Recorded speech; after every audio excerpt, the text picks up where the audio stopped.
Pin ಎಲ್ಲ ಹಾಕ್ಕೊಂಡಿದ್ದೀನಿ ಜರುಗಬಾರ್ದು ಅಂತ.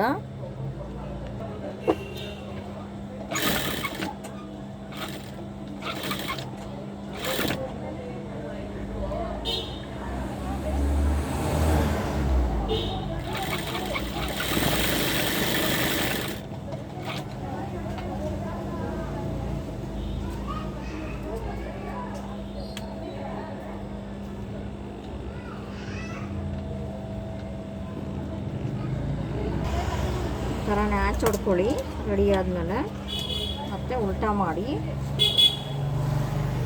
ಈ ಥರ ಅದ್ರ ಮೇಲೆ ಪಕ್ಕದಲ್ಲೇ ಕಿನಾರೆ ಹಾಕ್ಕೊಂಡು ಬನ್ನಿ.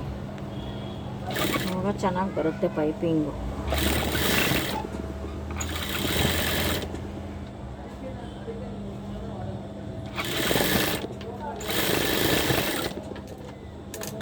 ಮತ್ತು ಇದಕ್ಕೂ ನ್ಯಾಚ್ ಹೊಡ್ಕೊತಾ ಇದ್ದೀನಿ.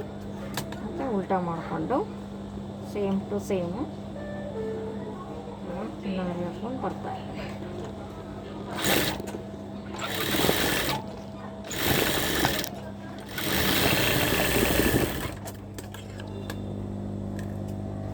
ನೋಡಿ ಇನ್ಸೈಡು ಫಿನಿಶಿಂಗ್ ಚೆನ್ನಾಗಿ ಬಂದಿದೆ, ಟಾಪ್ ಸೈಡು ಚೆನ್ನಾಗಿ ಬಂದಿದೆ. ಟಾಪ್ ಸೈಡು ಇನ್ಸೈಡು ಎರಡು ಬಂದಿದೆ. ಈಗ ಬ್ಯಾಕಿಗೆ ನಾನು ರೆಡಿ ಮಾಡ್ಕೊಂಡಿದ್ದೀನಿ. ಬ್ಯಾಕಲ್ಲಿ ಈ ಥರ ಸ್ಟಿಚ್ ಹಾಕ್ಕೊಂಡು ಬಂದಿದ್ದೀನಿ ಆಲ್ರೆಡಿನ ಟಾಪ್ ಸೈಡಿಂದ. ಇವಾಗ ಲೈನಿಂಗಿಗೆ ನಾನು ಪಿನ್ ಹಾಕ್ಕೊಂಡಿದ್ದೀನಿ, ಗುಂಡು ಪಿನ್.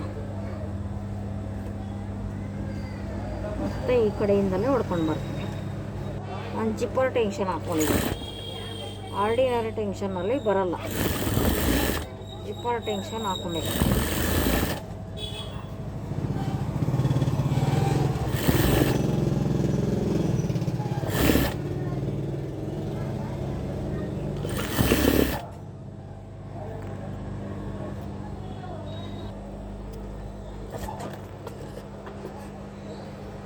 ಆಯಿತು, ಊಟ ಮಾಡಿ ತೋರಿಸ್ತೀನಿ. ನ್ಯಾಚ್ ಹೊಡೀರಿ ಈ ಥರ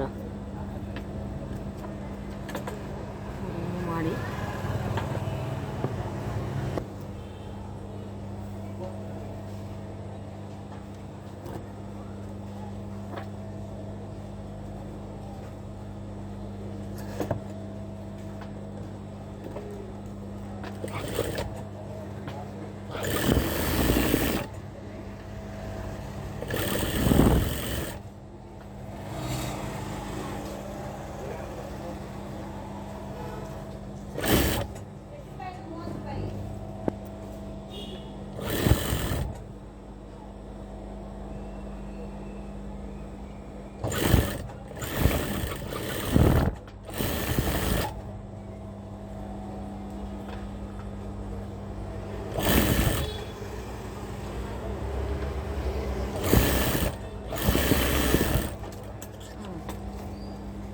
ತುಂಬ ಚೆನ್ನಾಗಿ ಬಂದಿದೆ ಫಿನಿಶಿಂಗ್ಸ್. ಆ ಟಾಪ್ ಸೈಡ್ ಇನ್ಸೈಡ್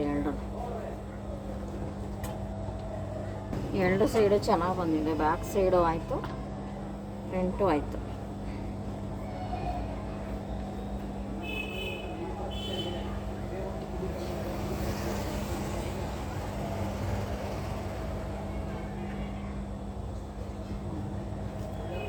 ಫಿನಿಶಿಂಗ್ ಚೆನ್ನಾಗಿ ಬಂದಿದೆ. ಪೈಪಿಂಗ್ ಕೊಡೋದಕ್ಕಿಂತ ಇದು ಮಾಡೋದ ಈಸಿ. ನೋಡಿ, ನಾನು ಬೆಳಗ್ಗೆಯಿಂದ ಇಷ್ಟು ಬ್ಲೌಸು ರೆಡಿ ಮಾಡಿದೆ. ಇದು ಗ್ರೀನು ಪೈಪಿಂಗ್ ತುಂಬ ಚೆನ್ನಾಗಿ ಬಂದಿದೆ. ಫ್ರಂಟು ಬ್ಯಾಕ್ ಎರಡು.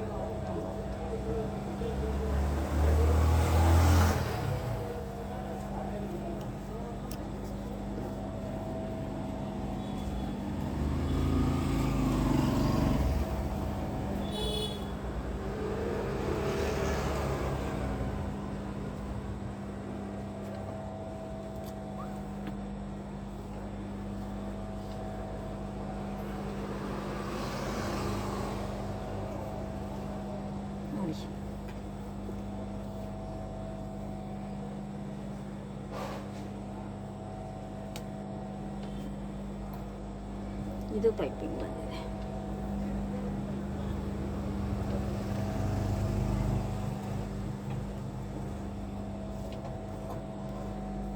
ಪೈಪಿಂಗ್ ಯಾವ ಥರ ಹೊಲ್ಕೊಬೋದು, ನಾವೇ ರೆಡಿಮೇಡ್ ಮಾಡ್ಕೊಬೋದು ಅಂತ ಈ ಥರ ದಾರ ತೊಗೊಬೇಕು, ಅಂಗಡಿನಲ್ಲಿ ಸಿಗುತ್ತೆ.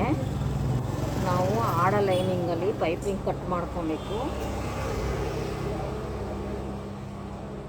ನಾವು ಮ್ಯಾಚಿಂಗ್ ಕೊಡಬೇಕು ಅಂದ್ರೂ ಇದೇ ಥರ ಸೇಮ್ ಟು ಸೇಮ್ ಕೊಡ್ಬೋದು. ಇಲ್ಲಾಂದರೆ ಅಂಗಡಿನಲ್ಲಿ ಗೋಲ್ಡನ್ನು ಸಿಗುತ್ತೆ 1 ಮೀಟರ್, ಅದನ್ನು ತೊಗೊಂಡು ಬಂದು ನಾವೇ ರೆಡಿ ಮಾಡ್ಕೊಳ್ಬೋದು. ಈ ಥರ 1 ಇಂಚು ಬಟ್ಟೆ ಕಟ್ ಮಾಡ್ಕೊಬೇಕು, 1 ಇಂಚು 1.25 ಇಂಚು ಈ ಥರ ಜಿಪ್ಪರ್ ಟೆನ್ಷನ್ ಹಾಕೊಬೇಕು. ಈ ಥರ ಇದನ್ನು ದಾರನ ಇದ್ರೊಳಗಡೆ ಇಟ್ಕೊಂಡು ಈ ಥರ ರೆಡಿ ಮಾಡ್ಕೊಳ್ಳಿ.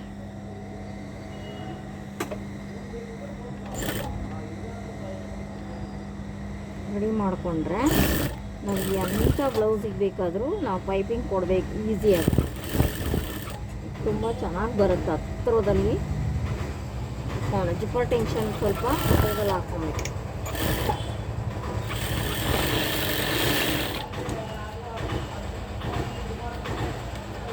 ನೋಡಿ ಈ ಥರ ಚೆನ್ನಾಗಿ ಬರುತ್ತೆ ಪೈಪಿಂಗ್. ಈ ಥರ ಚೆನ್ನಾಗಿ ಬರುತ್ತೆ. ಈ ಥರ ಸಣ್ಣಕ್ಕೆ ನಮ್ಗೆ ಹೆಂಗೆ ಬೇಕೋ ಹಂಗೆ ಮಾಡ್ಕೊಬೋದು. ಯಾವ ಕಲರು ಮ್ಯಾಚಿಂಗು ಕಾಂಟ್ರಾಸ್ಟ್ ಬೇಕಾದ್ರೂ ಹಾಕ್ಬೋದು. ಈ ಥರ ನಾವು ಮಾಡಿಕೊಂಡ್ರೆ ತುಂಬ ಚೆನ್ನಾಗಿ ಬರುತ್ತೆ.